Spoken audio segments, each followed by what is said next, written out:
इस्लामाबाद रावलपिंडी को मिलाने वाले रास्ते तीसरे रोज भी बंद। Mobile phone service, metro bus service बंद।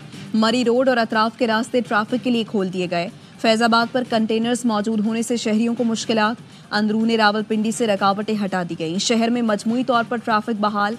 इस्लामाबाद से पीटीआई मुजाहिरीन को बाहर निकालने के लिए इस्लामाबाद पुलिस और रेंजर्स रात भर इन एक्शन। डी चौक के अतराफ कारोबारी प्लाजो में सर्च ऑपरेशन किया। मुजाहिरीन की शनाख्त के बाद गिरफ्तारियां की गई।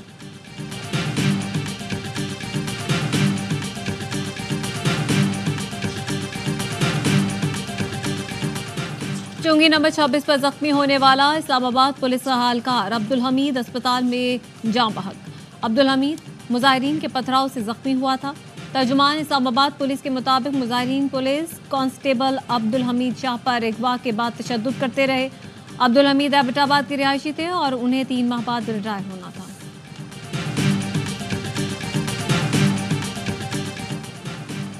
खैबर पख्तूनख्वा असम्बली ने अपने वज़ीर आला को लापता करार दे दिया। सूबाई असम्बली का इजलास आज दोपहर 2 बजे तलब। इजलास में वज़ीर आला के लापता होने पर बहस की जाएगी। असम्बली सेक्रेटेरिएट ने इतवार के रोज इजलास तलब करने का एलामिया जारी कर दिया। कहा गया केपी हाउस इस्लामाबाद पर विफाकी हुकूमत के एहलकारों ने वहशियाना इगलगार की। वज़ीर आला और स्पीकर खैबर पख्तूनख्वा के कमरों के दरवाजे तोड़े गए। केपी हाउस में सूबाई मुलाजमीन के कमरों के दरवाजे तोड़े गए।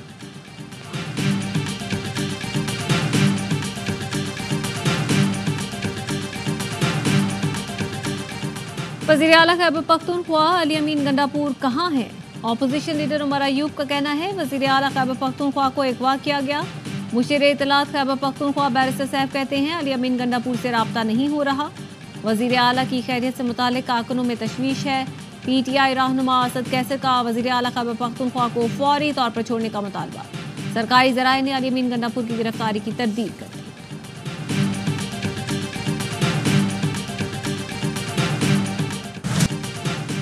पीटीआई की लाहौर में एहतजाज की कॉल। तहरीक इंसाफ के कारकुनों और पुलिस के दरमियान दिन भर आंख मचोड़ी जारी रही। मीनारे पाकिस्तान जाने वाले रास्ते सील। दफा 144 नाफिज। पीटीआई रहनुमा मुसरत जमशेद चीमा को गिरफ्तार कर लिया गया। ऑपोजिशन लीडर मलिक अहमद भच्चर गिरफ्तारी से बच गए। कारकुनों ने मलिक अहमद भच्चर को पुलिस की मोटरसाइकिल से उतारकर फरार करार दिया। लाहौर ईवान अदल के बाहर पुलिस और वकला में तसादुम। पुलिस की वकला को मुंतशिर करने के लिए शेलिंग। 15 वकला को गिरफ्तार कर लिया गया। कराची में पुलिस ने इंसाफ हाउस शाराए फैसल से 8 अफराद को हिरासत में ले लिया। पीटीआई दहशतगर्द जमात है जो बार बार अपने ही मुल्क पर हमलावर होती है। तहरीक इंसाफ के भेस में तहरीक इंतशार का वाहिद मकसद मुल्क में आग लगाना है। ये किसी रियायत के मुस्तहिक या नरमी के मुस्तहिक नहीं। वज़ीर आला पंजाब मरियम नवाज का ट्वीट लिखा। लश्कर में फ्रंट लाइन्स पर तरबियत याफ्ता दहशतगर्द शामिल हैं। दहशतगर्दों को पुलिस रियासत पर हमलावर होने के लिए इस्तेमाल किया गया। कौन सा मुल्क ये बर्दाश्त करता है? हमेशा से जो बात कहती रही आज दुनिया के सामने आ गई। रियासत को वही सलूक करना चाहिए तो दहशतगर्दों के साथ किया जाता है, वरना बहुत देर हो जाएगी।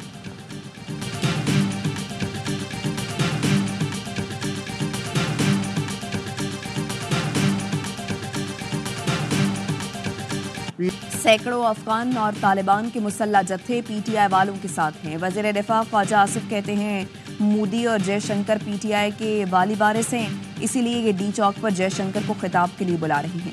मेरे ख्याल से मुज़ाकरात की कोई गुंजाइश नहीं। पीपी रहनुमा शर्जील मेमन बोले पीटीआई के एक रहनुमा ने कहा जयशंकर डी चौक आकर खिताब करें। चंद दिन में ये भी सुनेंगे कि नेतन्याहू भी पाकिस्तान आकर खिताब करें। पीटीआई की लड़ाई किसी इदारे या सियासी जमात से नहीं, फसादी टोले का टारगेट पाकिस्तान है। पीटीआई के सरबराह आग फैला रही हैं। केपी के अवाम को गलत राह पर लाया जा रहा है।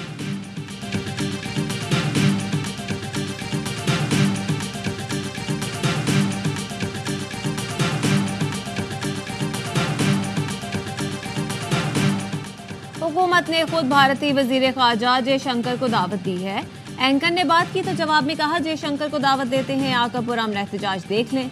मुशीर इत्तलात केपी बैरिस्टर साहब का कहना है एससीओ कॉन्फ्रेंस में आने वाले तमाम मुअज़्ज़ज़ मेहमानों को एहतजाज में आने की दावत देते हैं। जयशंकर से मुतालिक बयान सयाक को सबाक से हट कर पेश किया जा रहा है। चेयरमैन पीटीआई बैरिस्टर गौहर कहते हैं जयशंकर समेत किसी गैर मुल्की शख्सियत को एहतजाज में शिरकत की दावत नहीं दी गई।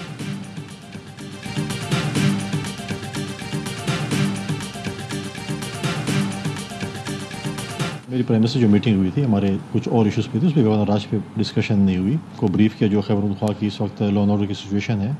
इस वक्त जो इलाके नो गो एरिया बन चुके हैं। वज़ीर आज़म से गवर्नर आज पर कोई बात नहीं हुई। खैबर पख्तूनख्वा में अमन की सूरत हाल डिस्कस की। गवर्नर KP फैसल करीम कुंडी की सवाल यह में गुफ्तगू। कहा लोगों को अगवा किया जा रहा है, कत्ल किया जा रहा है। वज़ीर आला KP कहाँ हैं? अली अमीन गंडापुर वज़ीर आला हैं तो क्या वो कानून से बालातर हो गए? मोहसिन नकवी आज भी कहते हैं कि अली गंडापुर को समझाया पर उन्हें समझ नहीं आया। कहा PTI मुल्क दुश्मन एजेंडे पर काम कर रही है। भारतीय वज़ीर खारिजा को खिताब की दावतें दे रही है। लोगों के डी चौक पर आने से बानी PTI रहा नहीं हो सकते।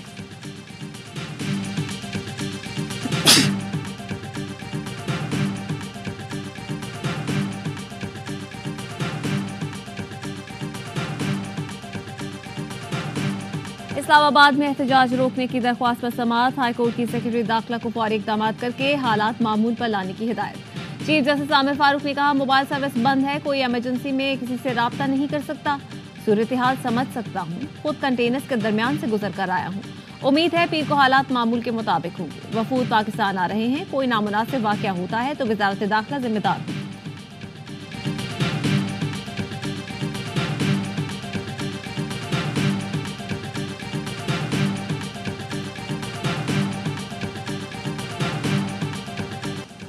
वर्ल्ड मेमन ऑर्गेनाइजेशन की 22वीं सालाना मीटिंग का दूसरा रोज WMO के सदर सलमान इकबाल ने सालाना मीटिंग की सदारत की। मीटिंग में WMO के मुख्तलिफ चैप्टर्स के ओहदेदारान की शिरकत। नायब सदर महमूद शेखानी, सेक्रेटरी जनरल बशीर सत्तार शामिल। अमरीका, जनूबी अफ्रीका, मशरिक वस्ता, भारत, श्रीलंका, पाकिस्तान, यूरोप और बरतानिया समेत मेमन कम्युनिटी की अहम शख्सियात ने शिरकत की।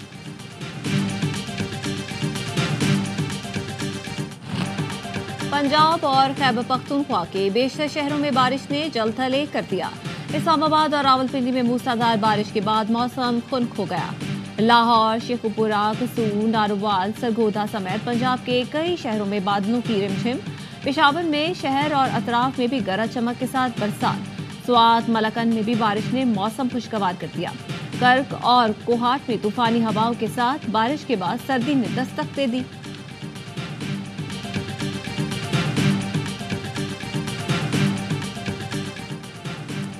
वुमेन्स T20 वर्ल्ड कप का बड़ा मुकाबला। आज रिवायती हरीफ पाकिस्तान और भारत टकराएंगे। दोनों टीमें दुबई स्टेडियम में आमने सामने आएंगी। इंग्लैंड ने बांग्लादेश को 21 रन से शिकस्त दे दी। इंग्लैंड वुमेन्स ने 119 रन का टारगेट दिया। बांग्लादेशी टीम 97 रन पे ही ढेर हो गई। पहले मैच में ऑस्ट्रेलिया ने श्रीलंका को 6 विकेटों से हरा दिया। तमाम मैचेस ए स्पोर्ट्स पर बराह रास्त नशर किए जा रहे हैं।